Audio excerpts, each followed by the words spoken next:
Good morning all the students. आज हम बात करेंगे सार यानी कि स्ट्रक्चर, एक्टिविटी और उसकी रिलेशनशिप।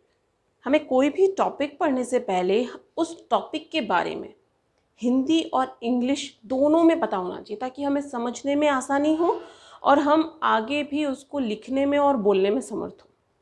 तो आज हम बात करेंगे स्ट्रक्चर, एक्टिविटी एंड रिलेशनशिप के बारे में, जिसको हम शॉर्ट फॉर्म में बोलते हैं सार। बेसिकली किसी भी सिंथेसिस में जो कि रिसर्च में काम ली जाती है और कोई भी ऐसा एक्टिव मॉलिक्यूल जिसे हम टिपिकली ड्रग बोलते हैं, उसके स्ट्रक्चर और उसकी एक्टिविटी के बारे में हमें पता होना चाहिए। यही हम रिसर्च के अंदर देखते हैं। जैसा कि आप सबको पता है, कोई भी नया मॉलिक्यूल बनता है तो वो एक या एक से ज़्यादा सब्सटेंस, मॉलिक्यूल्स, स्ट्रक्चर के साथ में मिलकर एक नया मॉलिक्यूल बनता है।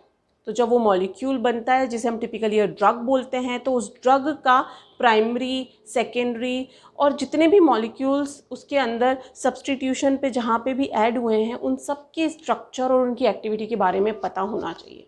बेसिकली हम SAR का एनालिसिस इसीलिए करते हैं ताकि हमें उस ड्रग की पोटेंसी और उसकी इम्पोर्टेंस और उसकी एक्टिविटी के बारे में पता होना हो।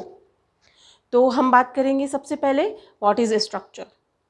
स्ट्रक्चर क्या करता है? डिटरमाइन करता है फंक्शंस को।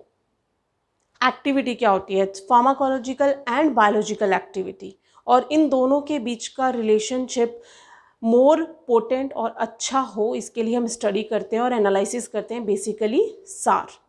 ठीक है, हम जब भी कोई टॉपिक पढ़ते हैं उसमें जो भी इम्पॉर्टेंट चीज़ होती है, सपोज टू बी उसकी कितना मोर पोटेंट है, उसके अंदर कौन कौन से सब्सटेंस या फंक्शनल ग्रुप सब्स्टिट्यूट हुए हैं, या उसको किस साइंटिस्ट ने उसका इजाद किया था, कौन रिसर्चर था किस ईयर में। तो ये छोटी छोटी चीज़ें जो होती है ना, वो कॉम्पिटिटिव एग्ज़ाम्स के लिए बहुत इंपॉर्टेंट होती है। तो हमें उसका भी ध्यान रखना है ताकि हमारे लिए दो चीज़ें हो जाएगी, एक हमारा टॉपिक कवर होगा, सेकेंड उसमें से जितने भी क्वेश्चन किसी भी कॉम्पिटिटिव एग्ज़ाम के अंदर आते हैं और हमें वो भी याद रहेंगे। तो जो सार है वो किस साइंटिस्ट ने बनाया था?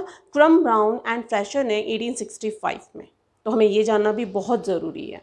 ठीक है, बेसिकली हम सार का एनालिसिस क्यों करते हैं? क्योंकि सार क्या करता है? इनेबल करता है और डिटर्मिनेशन करता है किसी भी केमिकल ग्रुप का जो कि रिस्पॉन्सिबल होते हैं उनके टारगेटेड बायोलॉजिकल इफ़ेक्ट के लिए।